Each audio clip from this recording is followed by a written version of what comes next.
வணக்கம் நண்பர்களே. இந்த வருடம் யாரெல்லாம் திருநள்ளாறு சென்று சனீஸ்வர பகவானை தரிசனம் பண்ணணும், எந்த ராசிக்காரர்கள்லாம் கண்டிப்பாக இந்த வருஷம் திருநள்ளாறு போகணும் அப்படிங்கிறத இந்த வீடியோவில் நம்ம பார்க்கலாம். நான் உங்கள் கும்பம் வினோத்குமார். இது உங்கள் சாய் திருமுருகன் அஸ்ட்ரோ சேனல். இது ஒரு ஜோதிட ஆன்மீக பரிகார தகவல்களை சொல்லக்கூடிய சேனல். அதனால் தொடர்ந்து நம்ம சேனலை பாருங்கள். உங்களோட ஆதரவை நம்ம சேனலுக்கு விட்டுருங்க. முக்கியமாக சப்ஸ்கிரைப் பண்ணுங்கள், சப்போர்ட் பண்ணுங்கள், லைக் பண்ணுங்கள், கமெண்ட் பண்ணுங்கள். நீங்கள் கொடுக்குற ஆதரவு தான் மேலும் மேலும் நம்மளுக்கு நல்ல தகவல்களை, உங்கள் வாழ்க்கைக்கு தேவையான ஜோதிட ஆன்மீக ரீதியான எளிய தகவல்களை பரிகாரங்களை நாம் சொல்லிக்கிட்டே இருக்கோம். சரி, வாங்க வீடியோக்குள்ள போகலாம்.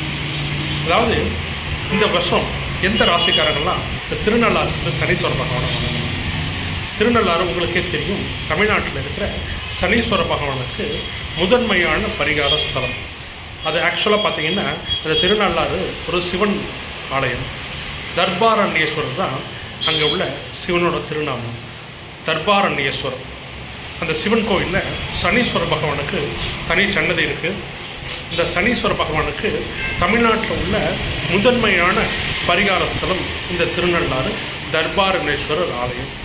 அந்த தர்பாரண்யேஸ்வரர் ஆலயத்தில் சென்று அந்த சிவனையும் தாயாரையும் சனீஸ்வர பகவானையும் வழிபடுறது மிக மிக சிறப்பு. இந்த வருடம் 2025 எந்த ராசிக்காரங்கள்லாம் கண்டிப்பாக திருநள்ளாறு போய் சனீஸ்வர பகவானை வணங்கணும் அப்படின்னு பார்த்தோம்னா, இந்த வருஷம் 2 ராசிக்காரங்க கண்டிப்பாக திருநள்ளாறு போகணும். அதில் முதலாவது ராசி எந்த ராசி? மகர ராசி. மகர ராசிக்காரர்கள்லாம் இந்த வருஷம் கண்டிப்பாக திருநள்ளாறு சென்று சனீஸ்வர பகவானை தரிசனம் பண்ணணும். உங்களுக்கே தெரியும், கடந்த 7.5 வருஷமாக இந்த மகர ராசிக்காரங்களை 7 சனி படாத பாடுபடுத்தியிருக்கும். வாழ்க்கைனா என்ன, நல்லவங்க யார், கெட்டவங்க யார், நல்லது எது, கெட்டது எது, இது அத்தனையும் அடித்து சொல்லி கொடுத்துருப்பாரு சனி பகவான். இந்த 7 வருஷத்தில் புடம்போட்ட தங்கமாக உங்களை மாற்றியிருக்கும் இந்த மகர ராசிக்காரங்களை. அப்பேற்பட்ட 7 சனி இந்த மகர ராசியை விட்டு விலகுது. அதனால் இந்த மகர ராசிக்காரங்க கண்டிப்பாக திருநள்ளாறு போகணும். போய் என்ன செய்யணும், அங்கே உள்ள நல தீர்த்தத்தில் நீராடணும். நல தீர்த்தம் உங்களுக்கு தெரியும், நல மகாராஜா. அந்த நல மகாராஜா அந்த தீர்த்தத்தில் நீராடி தான் இந்த 7 சனியிலிருந்து விடுபட்டார். அந்த 7 சனியில் அந்த நல மகாராஜா நாடு, மக்கள், மனைவி, செல்வம் அனைத்தையும் இழந்து படாத பாடுபட்டு கடைசியாக அந்த திருநள்ளாறு வந்து அந்த நல தீர்த்தத்தை நீராடி தான் அந்த 7 சனியிலேருந்து பிடிவு மோட்சம் அவருக்கு கிடைச்சது. இழந்ததை எல்லாம் மீட்டெடுத்தார். அப்பேற்பட்ட நல தீர்த்தத்தில் இந்த மகர ராசிக்காரங்கள்லாம் நீராடணும். நீராடி நீங்கள் அந்த பழைய துணியை அங்கே கழட்டி போட்டிருக்கணும். நீங்கள் எந்த துணிமணியை உடுத்திருக்கீங்களோ அந்த பழைய துணியை கழட்டிட்டு அந்த நல தீர்த்தத்தை நீராடி புது துணி உடுத்தி அங்கே செத தேங்காய் உடைப்பாங்க. அந்த செத தேங்காயை உடைச்சிட்டு அதன் பிறகு உள்ளே சென்று தர்பாரண்யேஸ்வரர் சிவனை தான் முதல்ல வழிபடணும்.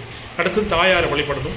அதன் பிறகு சனீஸ்வர பகவானை வழிபட்டு உங்கள் பேரில் ஒரு அர்ச்சனை பண்ணிட்டு வரணும். இந்த மகர ராசிக்காரங்கள்லாம் கண்டிப்பாக இந்த 7 சனி விலகிறதுனால இந்த பரிகாரத்தை கண்டிப்பாக செய்யணும்.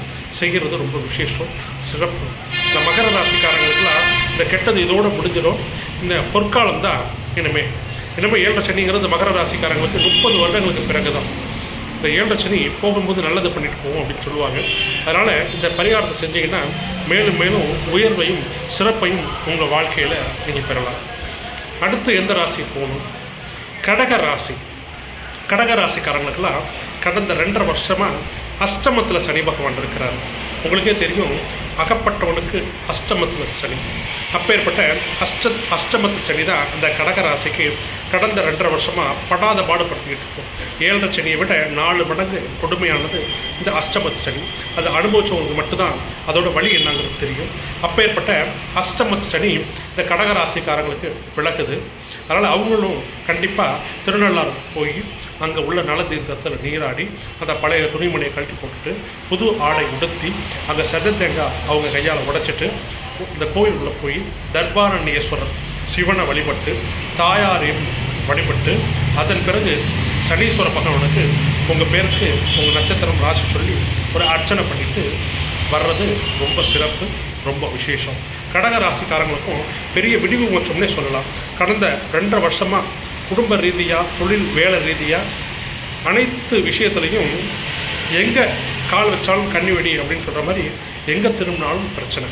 இந்த பிரச்சனை அனைத்தும் இந்த அஷ்டமத்து சனியில் இந்த கடகராசிக்காரங்க சந்திச்சிருக்கணும்.